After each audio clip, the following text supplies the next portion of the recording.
missed a single Annihilator shot in that entire streak and even landed the wall bang through top 10. That is not an easy shot to hit. They're able to hold control, and now Gene Gaming's going to need a triple cap in order to turn this one around. Yeah, I mean, that play could be the difference, right? Like, that Goliath comes out, they're able to retake B quickly. You know, you got yourself a game, but the Annihilator smokes it. They're able to hold on to the 2-cap control, tick by tick, second by second, looking to close out this game. And it's a pretty balanced effort. You've got like everybody on Nova between 14 and 19 kills. The squad hops off together, and that'll seal it. Nova, just like Strike Zone, get it done in a 3-0. But props to Gene as well. I mean, every single map was tight. You know, you had like a, 20, 30-point hard point, a 6-4, the search and destroy. They make a valiant comeback there in the domination as well. So they had their moments. Nova just looked to be the better team. Yeah, that was really great gameplay. I was expecting the top of the bracket to be one of the closer ones that we were going to have, but you can see both Strike Zone and Nova just playing really well right there. Strike Zone was the one that really surprised me. Talking about those KDs that we had, just absolute dominance at 2.38. Not something that we see a whole lot in competitive, so more than likely we'll see that even out throughout the weekend, but even to see that just through the duration of a series is not too common to see. I think, I believe I'm hearing my producer, and he wants to get Golden Boy involved. Golden Boy hasn't been on camera in a while. When he's not on camera, he gets very, very sad. He likes the limelight. He lives for it. Alex, you there, buddy? Yes, it's true. Hey! It's in my rider. I got to be on camera as much as possible. Yeah. No, look, genuinely, though, I think we all felt pretty good about Nova going into that matchup. But the one that I'm really stunned by, Bobby, and you were also shocked by it, too, is Strike Zone's dominance of fear. That was insane. I did not expect that team to, and not take anything away from Strike Zone. I just think everyone looked at fear and was like, oh, you know, that's probably going to be the team that wins that match. So when you end up with a result, 3-0 fashion, utter domination, it kind of mixes up this entire upper bracket in a really random way, honestly. Yeah, I think they could, based off what we saw, give Nova a pretty good run for their money, and we could very well see an upset in the top of the bracket and see a very different winners bracket in the first day than we anticipated previously. I'm excited to watch them and see how they match up against Nova. It could have been just that we had the other team coming in not at the top of their game, and that could have been the reason that it was as dominant as it was, but just the momentum and the confidence that that type of a win is going to bring will be a big factor as well. Yeah, it'll be huge for them. Even though I'm with you, bud, you know, when we were watching, I was like, oh yeah, I forgot we don't switch every single round, which, you know, coming with experience of other games, I was like, okay, I'm kind of used to this, but also threw me off for Call of Duty. Yeah, it was. I literally, for the beginning of the search and destroy, I'm sure some people noticed it. I was so confused because I've played COD Mobile a good bit, and I just haven't played that much search on it. But yeah, I'm so used to it alternating that even though I knew it didn't on this, I still for a second was like, what just happened? And I was like, oh yeah, that's right. But you brought up a really good point, when you've got commentated thousands of hours of search, I'm just not used to it. Yeah, you just brought up a really good point about how that changes like the game plan, right? Like what do they end up doing there? Because what ended up happening on Meltdown, or at least from what I saw, was that there was a lot of retakes, like open sites, and then it was real focused on retakes. Which, Bobby, in your experience, seeing these teams compete, seeing these players compete at a high level, like, is that common ground? Like, are we usually going to see that where sites are given up like that, and then they solely play with utility and retakes?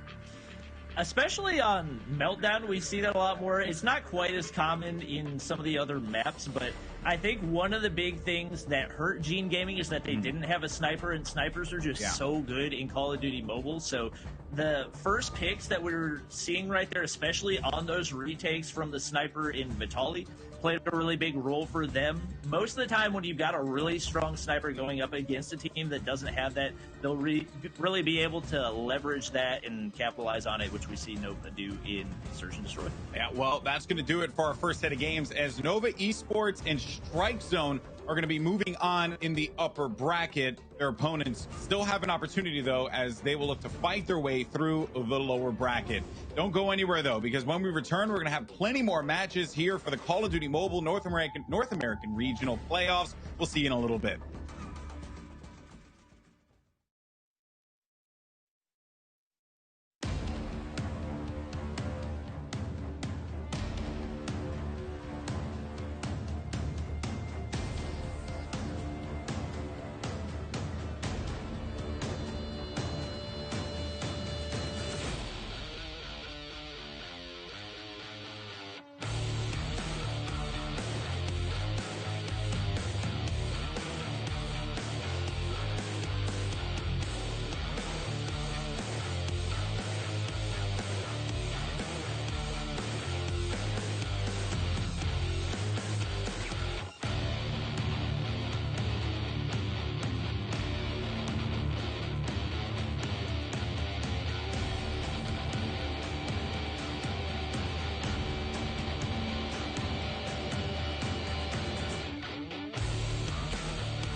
Welcome back, everyone, to the Call of Duty Mobile North American Regional Playoffs and Finals. I'm Golden Boy, your host, and joining us, Maven, obviously, and we have Hawksness here. Hawks, how you doing, buddy? And I'm excited for some COD Mobile. I'm not going to lie. I was watching those past matches. I mean, they were solid for sure. I think we had two different 3-0s. I believe it was, you might have to remind me, I believe Nova had the 3-0 as well as Strike Zone. Strike Zones. So pretty good matches, but I'm really excited to see some really close games here, for sure. Yeah, it has been an awesome day so far, and it's going to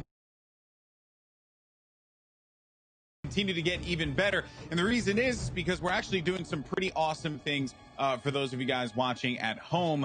Thanks to our partners over at Sony. Of course, this event not possible without their support, and the Xperia 1 Mark II, because for today and tomorrow only, every purchase of an Xperia 1 Mark II will come with 43,000 COD Mobile points for free. You didn't hear that wrong. 43,000 COD Mobile points for free. That is basically $500 worth of COD points for free. Of course, if you purchase the Xperia 1 Mark II and you get that 43,000 COD Mobile points for free, you will basically be set. So there you go, folks. There's a little deal for you guys.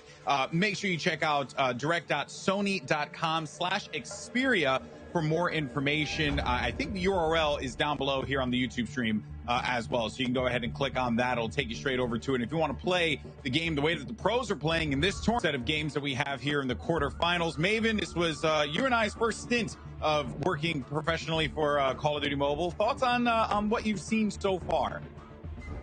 It's awesome. It's just, I guess the word I would use is kind of refreshing compared to what I'm usually commentating, just seeing how much variety there is, whether it's with tacticals, lethals, the weapon choices, the streaks that will be getting called in. In a CDL match, I'll tell you what, haven't seen something like a Goliath. It was awesome, even though we saw one get smoked by an Annihilator. And, you know, back to your point about the COD points with that purchase, Alex, I heard that Hawksness, he's such a grinder. He asked to be paid for this event in COD points and not cash. It's true. Can't confirm it. I can't disclose the amount, but I mean, COD points over anything, man. 100%. 70. Yeah, he needs them for the video. 70 total. Yeah. Don't get All right, well, let's take a gander at the bracket. If you're just joining us here, you missed two great matches. Both of them 3-0s, but it told a bigger story here of how good Nova is being able to come back on the standoff hardpoint game, and the surprise appearance of Strike Zone looking so dominant over Fear. They're now going to be moving on to the upper semifinals. Now that sets up our next two matches. It's Xset versus Team Vile, and then Tribe going up against Truly OP. And Hawks, you mentioned multiple times throughout rehearsals and everything about Tribe and how they have such a fandom and how people really enjoy this team. What is it about Tribe that basically makes them stand out over everyone else in this competition?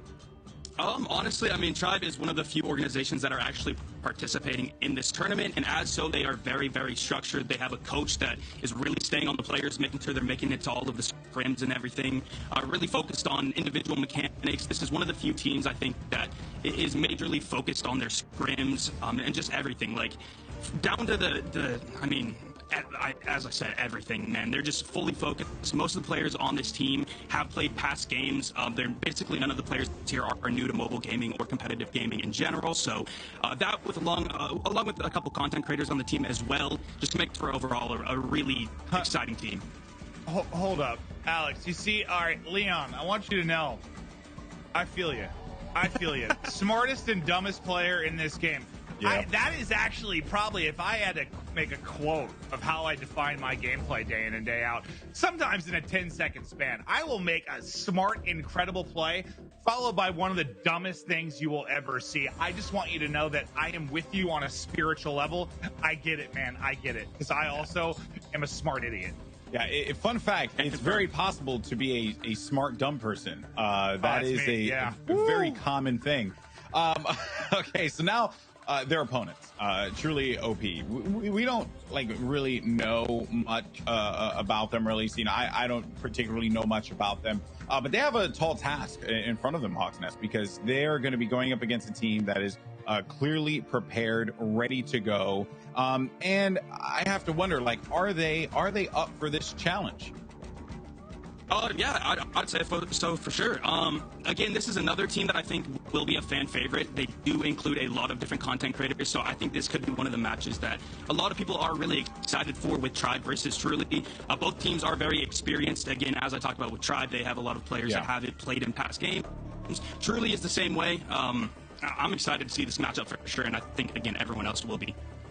Yeah, I think as we're for at least for myself and for Maven, as we continue to be introduced to all of these players and their backgrounds and everything that they bring to the table, we could potentially see, hey, you know what, Strike Zone did the same thing, right? Where they were just, I don't think that they were like the odds-on favorite. They're a good team. We knew that they were going to be able to come out on top potentially. It was anyone's ball game there, but they managed to do so in 3-0 fashion. Truly OP. If what you say is going to play out here, it could very well be the case that this team, hey, they could potentially have an upset here against Tribe, and a lot of their fans will be very, very frustrated about that. Now, let's take a look at the layout once again for the series. We're going to standoff once again for Hardpoint, Meltdown, Search and Destroy, Firing Range Domination if necessary, Crash, Hardpoint, and Crossfire, Search and Destroy. Maven, standoff, Hardpoint. We saw some different positions, not a lot of anchoring like what we would traditionally see in a standoff game. It seemed like we were getting a lot of shotguns going right into the hill and trying to just take presence immediately.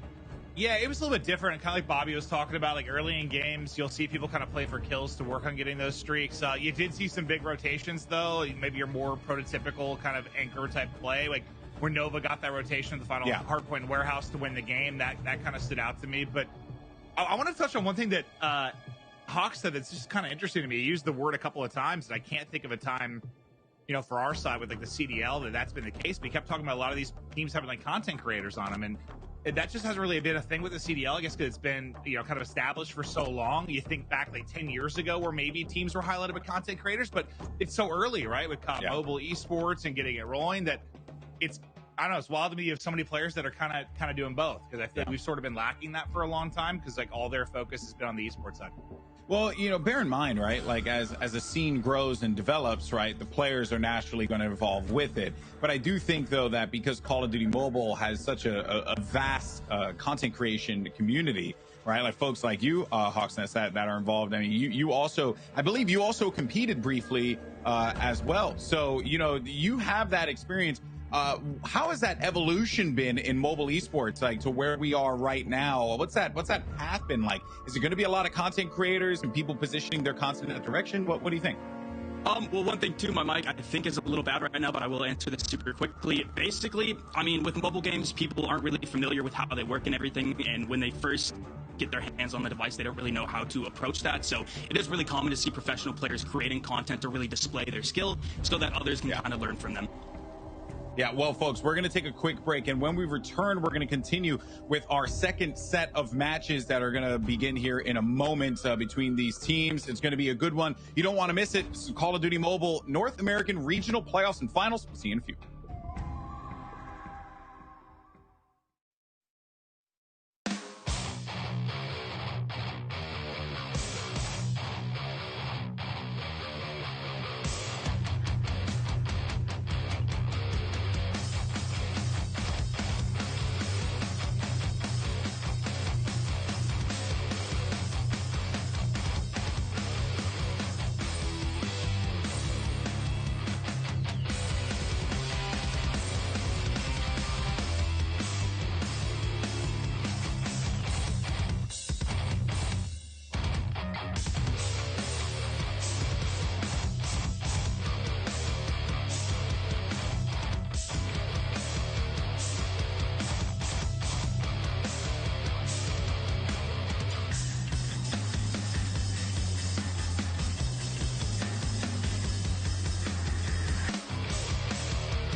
Welcome back, everyone, to the Call of Duty Mobile North American Regional Playoffs. Golden Boy here alongside Maven and Hawksnest as we get ready for our second set of matches that are going to begin here in just a moment. We broke everything down. We talked about what we can expect, but you know what, man? I feel like with a game like this, Maven, we were seeing Goliaths out there, raining death and destruction on everything. I feel like you kind of just got to throw the notes out of the window and just go with the heart, man, because these games have been insane.